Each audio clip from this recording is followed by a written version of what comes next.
Now, Bishop's Corner is on the air this afternoon at Oh, 4:30. And the highlight question of the week, now, of course, these were recorded several weeks ago, but it's about a different pope.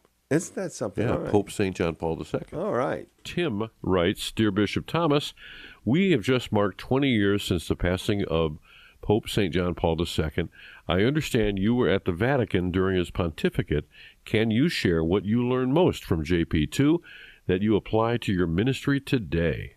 Gosh, Tim, what a really moving question, I have to say. And Tim, you get it pretty right here, because what stunning to just have celebrated the 20th anniversary of his death on April 2nd.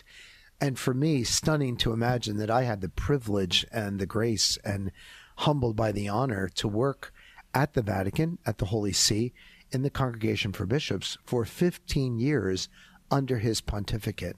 And what a profound blessing it was to be present all those years, and then at the end of my time to be there when he was suffering, when he died, for his funeral, and then, of course, the election of his successor. So you say, what did you learn most? Oh, my word. I could go on and on and on, I'm sure, but some of the things that particularly strike me, first is his love for the Holy Eucharist, his love for prayer, and his evident praying in the manner in which he celebrated Holy Mass. So I was always moved, Tim, and I try to be very, very attentive and very, very intentional in praying the Mass. That, I think, is probably the first thing that I learned from him. And oftentimes you'd see, some people said he offered Mass as if there weren't a million people in front of him, even when he was in these massive crowds. And you could see the communion he had between himself and the Father in celebrating Mass. Second is that he was such a fierce advocate for truth in charity. And what a blessing that was for our church.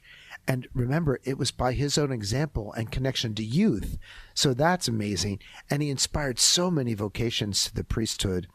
And I would also say how prolific he was. Now, I'm not prolific, Tim, but that he gave us the Catholic Catechism. He gave us a new code of canon law, all the things he did, and the beautiful gift of his reflection on the priesthood. So, for example, all the Holy Thursday letters he wrote, that doesn't necessarily tell you much about what I do, but I try to apply those things to my own ministry, which serve for me as a deep, even to this day, obviously, a deep inspiration.